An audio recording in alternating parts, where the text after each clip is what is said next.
Well, it was a long show and there were a lot of awards handed out. And as always with the Oscars, there was also a lot of buzz about who won and who didn't win. Liam Lacey, our film critic, joins me now to talk about this. So Liam, what surprised you the most out of tonight's awards? I was surprised that Neil Patrick Harris didn't do a better job. It started well with that opening number. I thought, okay, this is going to be fun. But then the writing was very weak, notably so. That was a big problem. The pleasant surprise was that the acceptance speeches were pretty good. They were often more pointed and political, especially the John Legend speech. And, Eddie Redmayne for Best Actor, Julianne Moore for Best Actress.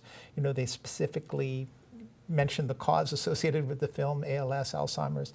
And the most moving, I think, was Graham Moore's speech, the writer of The Imitation Game, who talked about himself growing up as a young man and, considering suicide himself. And that was his form of identification with Alan Turing, the hero of The Imitation Game. So that part I liked. I liked the fact that people were saying it's not about the vanity, it's about the message. And, that was good. Now, there's been a lot of complaints online about Boyhood being relatively shut out. Your thoughts on that? Yeah, I mean, my thoughts on that is that Boyhood is clearly the best movie of last year.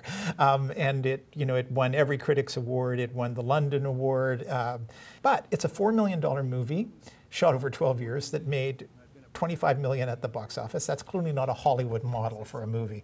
Now, Birdman is not that much more successful. It only made about $36 million at the box office. But it is a movie about the entertainment industry. It's a movie about an actor, about acting. That's still the biggest block in the Academy, the voting block.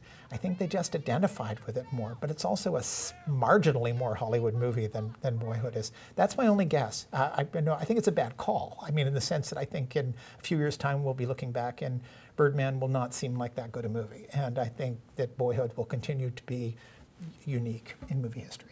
It's always a struggle because it's an industry awards, which they're treating like a popular entertainment event, and the industry has different tastes than either the critics or the people in the audience. Absolutely. Yeah. Overall, in the grand scheme of Oscars history, where would you rank this one?